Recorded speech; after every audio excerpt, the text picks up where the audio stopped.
일본 편의점 계산대, 스미마생을 연발하며 차례를 지키는 점원들. 그리고 같은 상황, 한국 계산대에선 단 몇 초 만에 결제가 끝나고 심지어 뒤 사람까지 배려해준다는데 과연 진짜 손님을 위하는 서비스는 어느 쪽일까요? 독일 베를린에서 온 마르쿠스 슈나이더 65세. 평생을 세계 각국의 손님들을 맞이하는 호텔 지배인으로 살아온 그는 은퇴 후 하나의 궁금증을 품고 있었습니다. 바로 동아시아의 서비스 문화에 대한 것이었죠. 특히 한국과 일본 두 나라의 접객 방식이 어떻게 다른지 직접 눈으로 보고 싶었습니다. 40년간 호텔업계에서 쌓은 경험을 바탕으로 그는 진정한 서비스란 무엇인지에 대한 자신만의 철학을 가지고 있었습니다. 형식보다는 실질적인 만족, 매뉴얼보다는 상황에 맞는 유연함이 진짜 서비스라고 믿어온 마르쿠스. 과연 그가 한국과 일본에서 경험한 것은 무엇이었을까요? 세계 곳곳에서 손님을 맞이해온 그가 내린 결론은 놀랍게도 한국만의 독특한 문화 속에 숨어 있었습니다. 지금부터 마르쿠스가 직접 들려주는 동아시아 서비스 문화 체험기를 들어보시겠습니다. 안녕하세요, 마르쿠스입니다. 먼저 일본 도쿄에서의 경험부터 말씀드리겠습니다. 도쿄에 도착한 첫날 저녁 호텔 근처 편의점에 들어갔습니다. 간단한 도시락과 물을 사려고 했는데 놀라운 광경을 목격했습니다. 점원은 제가 물건을 계산대에 올려놓자마자 깊게 고개를 숙이며 이라샤이마세 라고 인사했습니다. 그리고는 스미마생, 이것을 데워드릴까요? 라고 물었죠. 도시락을 데우는 동안에도 스미마생, 조금만 기다려주세요라며 계속 사과했습니다. 젓가락이 필요한지, 봉투는 어떤 걸로 할지, 영수증은 필요한지까지 하나하나 물어보더군요. 정말 정중하고 친절했습니다. 하지만 문제는 시간이었습니다. 제 뒤로 줄이 점점 길어지기 시작했어요. 퇴근 시간이라 사람들이 몰려들었는데 점원은 여전히 똑같은 방식으로 각 손님을 응대했습니다. 스미마생을 연발하며 모든 절차를 꼼꼼히 따르더군요. 뒤에 기다리는 사람들의 표정이 점점 굳어지는 게 보였습니다. 호텔 지배인으로 일하면서 배운 것이 있다면 서비스란 개별 손님만 만족시키는 게 아니라는 것입니다. 전체적인 흐름과 분위기를 고려해야 하죠. 물론 그 점원의 정중함은 훌륭했지만 뒤에 기다리는 10명의 손님들 시간까지 고려했다면 어땠을까 하는 생각이 들었습니다. 이후 일주일 동안 여러 편의점을 다녔는데 모두 똑같았습니다. 매뉴얼에 따른 완벽한 서비스였지만 상황에 따른 유연성은 부족해 보였어요. 형식은 훌륭했지만 손님 전체의 시간을 고려하지는 못한 듯 했습니다. 일본에서의 일주일을 보내고 인천공항을 통해 한국에 도착했습니다. 첫날부터 완전히 다른 세상이었어요. 서울 명동의 한 편의점에 들어갔는데 점원이 제게 특별히 인사하지는 않았습니다. 처음엔 여기는 좀 무뚝뚝하구나라고 생각했죠. 하지만 계산 과정을 보고 깜짝 놀랐습니다. 바코드 하나하나를 삑삑 찍는 속도가 정말 빨랐어요. 그런데 빠르기만 한 게 아니라 정확했습니다. 제가 카드를 꺼내기도 전에 이미 결제기가 준비되어 있었고 탭 한 번으로 모든 게 끝났습니다. 일본에서 5분 걸리던 일이 30초도 안 되어 마무리된 거죠. 더 인상적이었던 건 그 다음이었습니다. 제 뒤에 직장인으로 보이는 분이 줄을 서 있었는데 앞에 계시던 할아버지가 지갑을 찾느라 시간이 걸리자 그 직장인분이 저 먼저 끊어주세요라며 양보하더군요.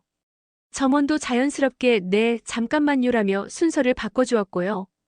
이 모든 게 어떤 매뉴얼이나 규정 때문이 아니라 그냥 자연스럽게 이루어졌다는 점이 놀라웠습니다. 일본에서는 절대 볼 수 없는 장면이었어요.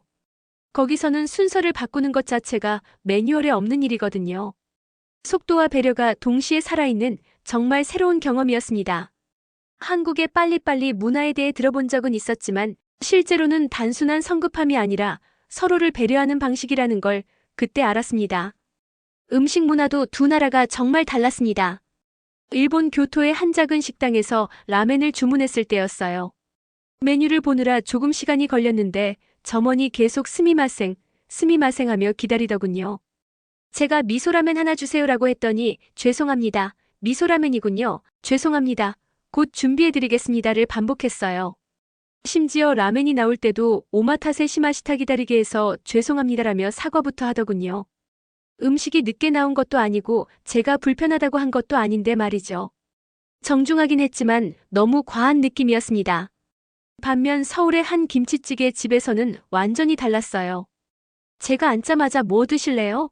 라고 간단히 물었고 김치찌개요라고 대답하니 네 김치찌개 하나 라며 주방에 바로 주문을 넘겼습니다.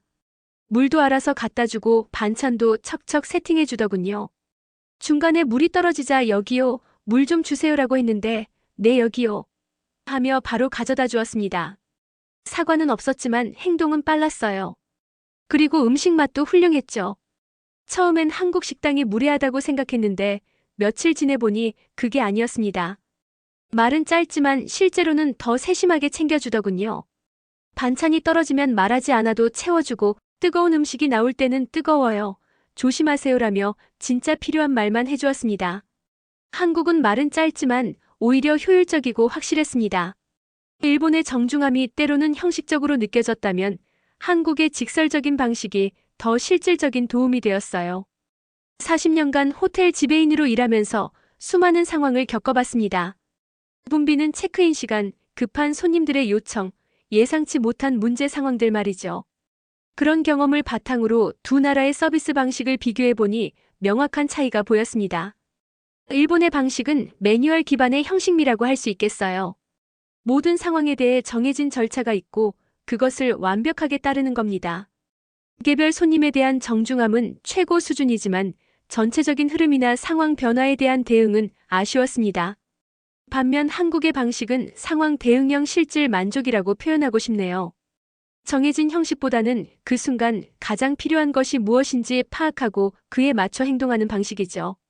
예를 들어 제가 운영하던 호텔에서 체크인이 몰리는 시간에 일본식으로 한다면 각 손님마다 똑같은 시간을 들여 정중하게 안내하겠죠. 하지만 그러면 뒤에 기다리는 손님들의 불만이 쌓입니다. 한국식으로 한다면 필수 정보만 빠르게 확인하고 자세한 안내는 나중에 따로 하겠죠. 특히 위급 상황이나 매우 붐비는 시간일수록 한국식 방식이 훨씬 유리합니다. 형식을 지키다가 정작 중요한 걸 놓치는 일이 없거든요. 실제로 한국에서 지하철을 탔을 때 문이 닫히는 순간 뛰어오는 사람을 본 승객이 잠깐만요 라며 문을 잡아주는 걸 봤어요. 일본에서는 규정상 그런 일이 불가능하죠. 하지만 그 한 번의 배려가 그 사람에게는 정말 중요했을 겁니다. 한국에서 일주일째 되던 날 롯데마트에서 장을 보고 있었습니다. 과일과 생수, 몇 가지 간식을 사려고 계산대에 섰는데 앞에 계신 할머니가 카드 사용법을 몰라서 당황하고 계셨어요. 점원이 할머니 여기에 카드를 대시면 돼요라며 친절하게 설명해드렸지만 할머니는 계속 헷갈려 하셨습니다. 제 뒤로도 사람들이 줄을 서기 시작했고요. 일본이었다면 매뉴얼대로 계속 설명만 했을 텐데 그 점원은 다르게 행동했습니다. 제가 도와드릴게요라며 할머니 옆으로 가서 카드를 대드리고 영수증까지 챙겨드렸어요. 그리고는 할머니의 장바구니에 물건들을 정리해서 넣어드리기까지 했습니다. 전체 시간은 오히려 줄어들었죠.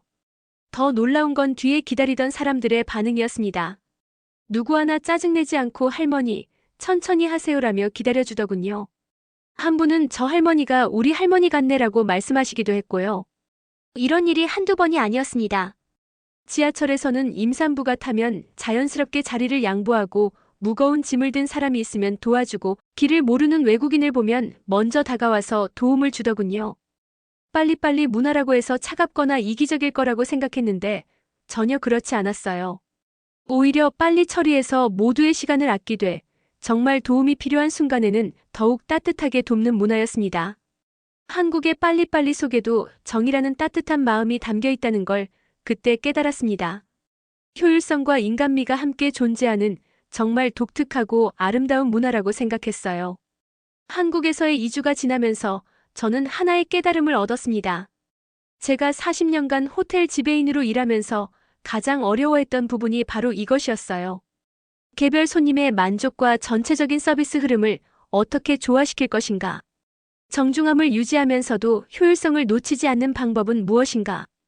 독일식 서비스는 체계적이고 정확하지만 때로는 융통성이 부족했습니다. 일본식 서비스는 정중하고 세심하지만 때로는 형식에 치우쳤죠. 하지만 한국식 서비스는 이 두 가지를 모두 잡는 독특한 방식이었습니다. 만약 제가 호텔을 운영할 때 한국식 사고를 조금만 알았다면 훨씬 더 많은 손님을 만족시킬 수 있었을 것입니다. 형식적인 정중함보다는 실질적인 도움, 개별적인 완벽함보다는 전체적인 조화, 매뉴얼적인 대응보다는 상황적인 판단 마이너스 이런 철학 말이죠. 한국의 서비스 문화에서 가장 인상 깊었던 건 타이밍에 대한 감각이었습니다. 언제 빨리 해야 하고 언제 천천히 해야 하는지를 본능적으로 아는 것 같았어요. 바쁠 때는 최대한 빠르게, 하지만 누군가 도움이 필요할 때는 기꺼이 시간을 들이는 그 유연한 말입니다. 이것은 단순한 서비스 기술이 아니라 문화적 지혜라고 생각합니다.